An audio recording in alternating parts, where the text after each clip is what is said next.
Hi అండి. Today ఇల్లు ఇల్లాలు పిల్లలు ఎపిసోడ్ ఏం జరిగిందో చూద్దామా? అరే ధీరజ్, ఏంట్రా నువ్వు? కొబ్బరికాయ ఎలా కొట్టాలో కూడా నీకు తెలీదా ఏంటి? ఓహో, ఎలా కొట్టాలో నువ్వు చెప్తావా? సచ్చినోడా అలా మాట్లాడతావేంటి అంటే, నేను కొడతానురా అని చెప్పేసి కొట్టేసరికి ఓహో ఇలా కొట్టాలని తెలియక ఇలా కొట్టాలా, అవి సరే అయితే అంటే ఆ వెంటనే ఇద్దరు దెబ్బలాడుకుంటూ ఉంటారు, ఒకళ్ళనొకరు ప్రేమించుకుంటూ ఉంటారు. ఇలా జరుగుతూ ఉండగా ధీరజ్ నీతో ఒక మాట మాట్లాడాలిరా, ఎగ్జామ్ రాయడం అలాంటి ఎందుకురా రిస్క్, ఇప్పుడున్న పరిస్థితుల్లో మనం రాయకపోవడమే మంచిదిరా అంటే, నేను చెప్పాను నేను ఇది రాయిస్తాను అని చెప్పాను. రాయిస్తాను అన్నప్పుడు దానికి తగ్గట్టుగానే నువ్వు రాయాలి, అర్థమవుతుందా అంటే, ఒరే నీకు అర్థం కావట్లేదురా, ఒరే సచ్చినోడా నాకు కొబ్బరికాయ తగిలిందిరా, నీకు అర్థమవుతుందా అని అనేసరికి, అవునా ఇలా ఇవి నా చెయ్యిలా ఇవి అని చెప్పేసి, పోలే తగ్గిందా, ఓకే నీదే ఏదైనా నాదే కదా బాధ్యత, ఒరే ఏ సమస్యల్లో అయినా ఏ గొడవల్లో అయినా సరే నా వెనకాలే ఉంటావు కదరా అంటే, ఉంటాను ఎందుకుండను అని చెప్పేసి అంటాడు. అనేసరికి కరెక్ట్గా నీకో విషయం చెప్పాలి అంటూ ఉంటాడు. అంటూ ఉండేసరికి కరెక్ట్గా విశ్వ, రే బండోడా నువ్వు సరిగ్గా నడవాలరా అనేసరికి వెంటనే ఇద్దరు చూస్తారు. అయ్యి బాబా అమూల్య వచ్చిందా, నాన్న చాలా డిస్టర్బ్ అవుతాడు, ఇప్పుడు ఎలాగైనా నాన్నని అమూల్య చూడకుండా తీసుకెళ్ళిపోవాలి అని అనుకుని ఇద్దరు వెళ్తారు. నాన్న ఇంటికి వెళ్దామంటే, ఒరే ఇప్పుడే కదరా వచ్చింది, అయినా ఏంట్రా అప్పుడే బయటికి వెళ్ళిపోతాం, అది కాదమ్మా గుడికి వచ్చాం కదా, దర్శించుకున్నాం కదా, పదండి నాన్న వెళ్ళిపోదాం అని చెప్పేసి అనుకునేసరికి సరిగ్గా నెమ్మదిగా నడుస్తూ ఉంటాడు రామరాజు నడుస్తూ ఉండగా కరెక్ట్గా వల్లి అక్కడ పొర్లు దండాలు పెడుతూ ఉంటుంది. గోవింద గోవింద గోవింద గోవింద అంటూ ఉంటుంది. అనేసరికి ఎవరు నాకు అడ్డొచ్చింది అసలు అలా అనుకునేసరికి, అమ్మ వల్లి నువ్వా, ఏంటమ్మా ఇలా పొర్లు దండాలు పెడుతున్నావు ఏంటి, పాపాలు కడిగేసుకుందామని అని అంటుంది నర్మద. ఏంటమ్మా, అది ఏం లేదు మావయ్య, అది కాదండి అన్నయ్య గారు, దేవుళ్ళంటి మీరు బాగుండాలని మా అమ్మడో చేస్తుందండి, పొర్లు దండాలు పెడుతుందండి, మీరందరూ ఉండగా నాకేమవుతుందమ్మా, నాకేమీ కాదు, మొక్కు తెచ్చుకుంటున్నావా, సరే అమ్మా అని అనుకుంటూ ఉండగా కరెక్ట్గా ప్రభాకర్ వస్తాడు. ఎవరు, నర్మద వాళ్ళ నాన్న వచ్చి, తీసుకోండి స్వీట్ తీసుకోండి అని అనేసరికి, ఏంటి ఇలా స్వీట్లు ఇస్తున్నారు మీరా, ఏంటి నాన్న నువ్వు ఇక్కడ వచ్చావు అని అనేసరికి, అది కాదు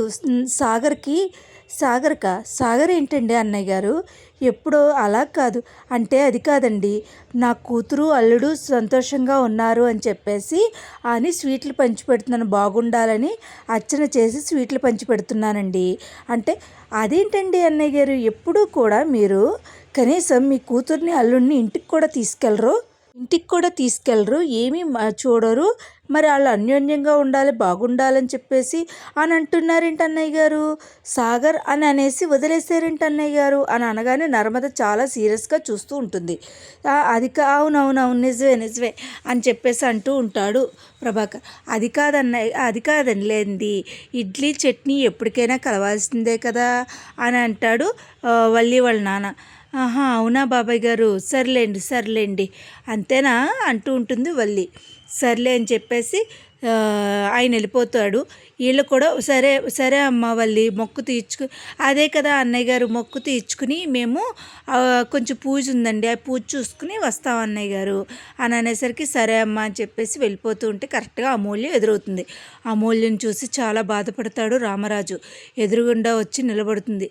అయినా మనకి ఎందుకండి, ఎవరి గురించో మనం ఎందుకు ఆగాలి, అనవసరం, పదండి, మనం కాదనుకున్న వాళ్ళ కోసం మనం ఆలోచించకూడదండి, పదండి అని చెప్పేసి బుజ్జమ్మ అనేసరికి అమూల్య చాలా పాప మొహం చిన్నబుచ్చుకుంటూ ఉంటుంది, బాధపడుతూ ఉంటుంది. ఎవరు ఏమీ మాట్లాడకుండా కామ్గా ఉంటారు.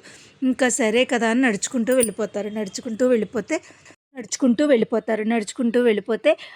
అక్కడ పొర్ల దండాలు పెట్టుకుంటూ వల్లి, ఓ పక్కన మోకాళ్ళ మీద నడుస్తున్న విశ్వ ఒక్కసారి కనపడతారు.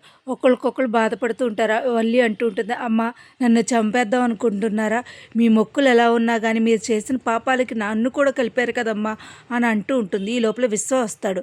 ఏంటి మీ బాగా కుదిరిందా, అమూల్య నిన్ను బాగా ఇరికించిందా అని అనేసరికి, ఏంటి ఇరికించేది, అమూల్యం చేసుకున్న అన్నావు కదా, నువ్వు రే బండ సచ్చినోడా, నువ్వేం చెప్పావురా, వల్లిని ఒక్కసారి అమూల్యని ఒక్కసారి తీసుకురా, నేను మాట్లాడి పంపిస్తానన్నావు కదరా, నువ్వు తీసుకెళ్ళిపోయి పెళ్లి చేసుకుని తీసుకొస్తావా సచ్చినోడా అంటే, అసలు నేను ఎక్కడ పెళ్లి చేసుకున్నాను, అదేంటి నువ్వు పెళ్లి చేసుకోకుండా అమూల్య కట్టేసుకుందా, ఇది ఎక్కడిది, అసలు ఈ ప్లాన్ ఎవరిది అని ఒకేసారి ఏం చేయాలో తెలియక వల్లి వాళ్ళ అమ్మ నాన్న అందరూ షాక్ అయిపోతారు. షాక్ అయిపోయేసరికి ఏం చేయాలి సరిగ్గా ఎవరి కాళ్ళు వెళ్ళిపోతుంటారు. ఇంటికి వచ్చి ఆలోచించుకుంటూ ఉంటారు.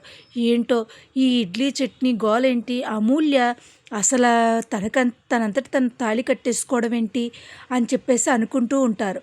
ఈ లోపల వాళ్ళ నాన్న వచ్చి అమ్మడు ఆకలి వస్తుంది అమ్మడు అని అనేసరికి, నన్ను ముంచారు కదా మీతో పాటు, ఇప్పుడు ఆ నర్మదని చూస్తుంటేనే నాకు చాలా భయం వేస్తుంది అమ్మ, ఎప్పటికైనా దొరకాల్సిందే కదా, చూద్దాం మన టైం రావాలి కదా అమ్మడో, నువ్వేమి ఇబ్బంది పడకు అని చెప్పేసి అనేసరికి వాళ్ళ ఆయన ఏదో అనేసరికి కరెక్ట్గా తీసుకెళ్ళి పెనం మీద చేయి పెడుతుంది.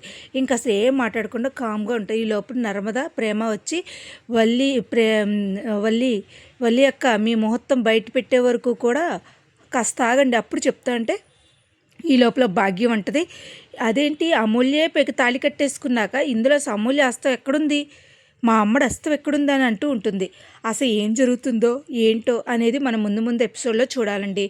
అసలు ప్రేమ విషయం బయటపడుతుందా, వల్లి విషయం బయటపడుతుంది, యాజ్ యూజువల్ ప్రేమ విషయం బయటపడుతుంది, వల్లి ఏ విషయాలు బయటపెట్టరు. నా వీడియోస్ కనుక మీకు నచ్చినట్టయితే లైక్ చేసి షేర్ చేసి సబ్స్క్రైబ్ చేయండి. Thank you.